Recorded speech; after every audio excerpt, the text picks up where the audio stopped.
জানিয়ে দেব সর্বশেষ আপডেট বাংলা সংবাদ। শুরুতেই শিরোনাম। শুরুতেই জানাবো, আওয়ামী লীগ অফিস এখন পতিতা ও মাদকসেবীদের দখলে, থাকছে বিস্তারিত প্রতিবেদন। এদিকে আওয়ামী লীগকে আগামী নির্বাচনে দেখতে চায় জাতীয় পার্টি। প্রিয় দর্শক, পুরো রিপোর্টটি উপস্থাপন করছি, ভিডিওটি না টেনে দেখতে থাকুন। জানাবো, হাসিনার দোসর জিএম কাদের এত বড় কথা বলার সাহস পায় কি করে, প্রশ্ন রিজভির। এবং সর্বশেষ জানাবো, বন্ধ করতে চাইলে করুক, ভারত কি বিনা পয়সায় পণ্য দেয়, প্রশ্ন উপদেষ্টা শাখাওয়াতের। এতক্ষণ শুনছিলেন সংবাদ শিরোনাম, এখন থাকছে বিস্তারিত। প্রিয় দর্শক, আপনি যদি এই চ্যানেলে নতুন হয়ে থাকেন, ভিডিওটি দেখতে দেখতে চ্যানেলটি সাবস্ক্রাইব করে আমাদের সঙ্গেই থাকুন। আর এই ভিডিও সম্পর্কে আপনি আপনার মূল্যবান মতামতটি কমেন্ট বক্সে জানিয়ে দিন। আর হ্যাঁ প্রিয় দর্শক, জানিয়ে দিন ভিডিওটি কোথা থেকে দেখছেন। আওয়ামী লীগ অফিস এখন পতিতা ও মাদকসেবীদের দখলে। একসময় বাংলাদেশের রাজনীতির ক্ষমতার কেন্দ্রবিন্দু ছিল এই ভবন। গত 4 মাস আগেও এই ভবনে ঢুকতে গেলে লবিং করতে হতো। 5 আগস্ট শেখ হাসিনা পালিয়ে যাওয়ার পর থেকে বদলে যেতে থাকে চিত্র। দলের কোনো নেতাকর্মী আর কার্যালয়ে আসেন না। ফলে অবাধ আনাগোনা বেড়েছে মাদকসেবী সহ অপরাধীদের। বিভিন্ন তলায় চলছে মাদক সহ দেহ ব্যবসা। ভবনের সামনে পুলিশের উপস্থিতি থাকলেও পুলিশের চোখ ফাঁকি দিয়ে চলছে এসব অপরাধমূলক কাজ। নিজেদের মতো সাজিয়ে নিচ্ছে ছোট ছোট ঘর। দিনের আলোতেই চলছে সেই সব ঘরে অবাধ দেহ ব্যবসা। সরেজমিনে দেখা যায় কয়েকজন মিলে গাঁজা সেবন করছেন এবং তাদের পাশেই দাঁড়িয়ে আছেন এক নারী। রাতের আধারে এই ভবন আরও ভয়ঙ্কর রূপ ধারণ করে। অপরাধীরা নিশ্চিন্তে অবস্থান নেয় এই ভবনে। পল্টন থানার ওসি জানান, এই বিষয়ে আমরা যখনই খবর পাই তখনই ব্যবস্থা নেই। এক সময়ের দাপুটে ভবন আজ ময়লার ভাগার। ভেতরে মিলছে অপরাধের বাস্তব প্রমাণ। আওয়ামী লীগকে আগামী নির্বাচনে চায় জাতীয় পার্টি। আওয়ামী লীগকে নিষিদ্ধ করা উচিত হবে না বলে মন্তব্য করেছেন জাতীয় পার্টির চেয়ারম্যান গোলাম মোহাম্মদ জিএম কাদের। তিনি বলেন, আওয়ামী লীগের যারা দোষ করেছে তাদের তদন্তের মাধ্যমে বিচারের মুখোমুখি করুন। আন্দাজে মামলা দিয়ে কাউকে শাস্তি দেওয়া ঠিক নয়।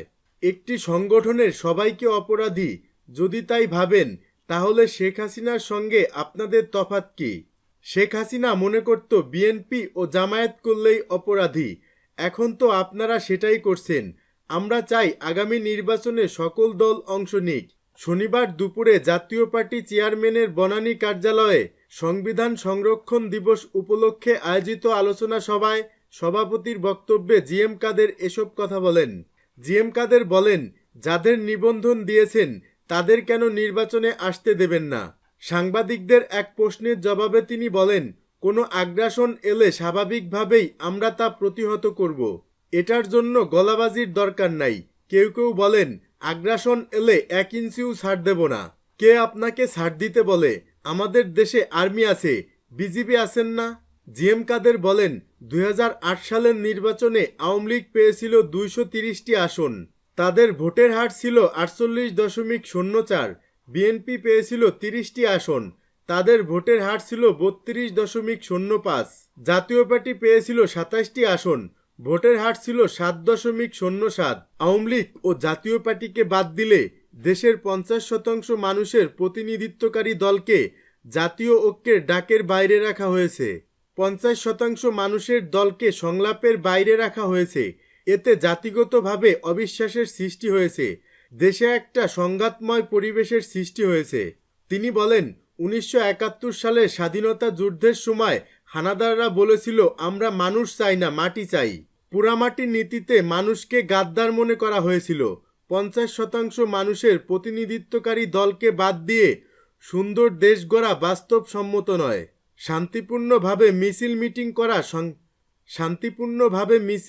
করা সাংবিধানিক অধিকার, তা আমাদের দেওয়া। শান্তিপূর্ণভাবে মিছিল মিটিং করা সাংবিধানিক অধিকার, তা আমাদের দেয়া হচ্ছে না। আমাদের পার্টি অফিসকে জ্বালিয়ে দেয়া হচ্ছে। গণমাধ্যমকে ব্যাপকভাবে টর্চার করা হচ্ছে। সাংবাদিকরা ভয়ভীতির মধ্যে দিন কাটাচ্ছে। জিএম কাদের দাবি করেন, আমাদের পাসপোর্ট দেয়া হচ্ছে না। পাসপোর্ট পাওয়া আমাদের সাংবিধানিক অধিকার। নির্বিচারে আমাদের লোকদের মিথ্যা মামলায় জড়ানো হচ্ছে, আমাদের নেতাকর্মীদের নামে মিথ্যা মামলা দেয়া হচ্ছে, গ্রেপ্তার করা হচ্ছে কিন্তু জামিন দেয়া হচ্ছে না। আমরা বিভিন্নভাবে নির্যাতিত হচ্ছি। 30 নভেম্বর প্রকাশিত একটি পত্রিকায় দেখেছি প্রধান উপদেষ্টার প্রেস সচিব বলেছেন, রাষ্ট্র সংস্কার ছাড়া অন্তর্বর্তীকালীন সরকার চলে গেলে এই প্রজন্ম আমাদের কাঠগড়ায় দাঁড় করাবে। অন্তত সত্য কথা, আন্দোলনটা ছিল শেখ হাসিনাকে ক্ষমতাচ্যুত করা, কারণ শেখ হাসিনা বৈষম্যমুক্ত সমাজ গড়ার স্বপ্ন ভেঙে দিয়েছিল। শেখ হাসিনার লোকজন লুটপাট করে দেশটাকে শেষ করে দিয়েছিল। একটি সুন্দর নির্বাচনের মাধ্যমেই জাতির মুক্তি মিলবে, যে নির্বাচনের মাধ্যমে সকল ধরনের মানুষের মতামতের ভিত্তিতে একটি সরকার গঠিত হবে। 2008 সালের নির্বাচনে জনগণের রায়ে শেখ হাসিনা নির্বাচিত হয়ে দানবীয় সরকার গঠন করেছিল বলে উল্লেখ করেন জাপা চেয়ারম্যান। তিনি বলেন, এটা থেকে পরিত্রাণ পেতে রাষ্ট্রযন্ত্রের সংস্কার চাই।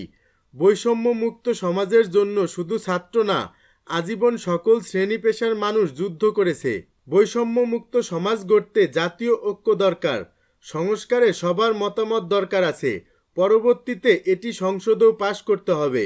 জিএম কাদের দাবি করেন, কয়েকদিন আগে প্রধান উপদেষ্টা একটি জাতীয় ঐক্যের ডাক দিয়ে কয়েকটি রাজনৈতিক দলের সঙ্গে মত বিনিময় করেছেন। এতে জাতীয় ঐক্যের নামে জাতীয় অনৈক্যের সূচনা হলো। 48টি নিবন্ধিত দলের মধ্যে মাত্র 18টি দলের সঙ্গে মত বিনিময় করেছেন তিনি। হাসিনার দোসর জিএম কাদের এত বড় কথা বলার সাহস পায় কি করে, প্রশ্ন রিজভির। ভারতের গোয়েন্দাদের ল্যাবরেটরিতে শেখ হাসিনা ও জিএম কাদেরের জন্ম। হাসিনার দোসর জিএম কাদের এখন এত বড় কথা বলার সাহস পায় কি করে? সরকারের কাছে এমন প্রশ্ন রেখেছেন বিএনপির সিনিয়র যুগ্ম মহাসচিব অ্যাডভোকেট রুহুল কবির রিজভী। গুম হওয়া সবুজবাগ থানা ছাত্রদল নেতা সুজন ও ফরাদকে ফিরে পাওয়ার দাবিতে শনিবার বিকেলে ঢাকার দক্ষিণ বাসাবো ওহাব কলোনি কাজী অফিস সংলগ্ন রাস্তায় এক বিক্ষোভ সমাবেশে প্রধান অতিথির বক্তব্যে তিনি এসব কথা বলেন। রিজভী বলেন, আজকে হাসিনার দোসর জিএম কাদের বলেছেন আওয়ামী লীগ ও জাতীয় পার্টি মিলে তাদের পক্ষে জনসমর্থন নাকি 50%। এই কথা বলার সুযোগ পায় কি করে জিএম কাদেররা?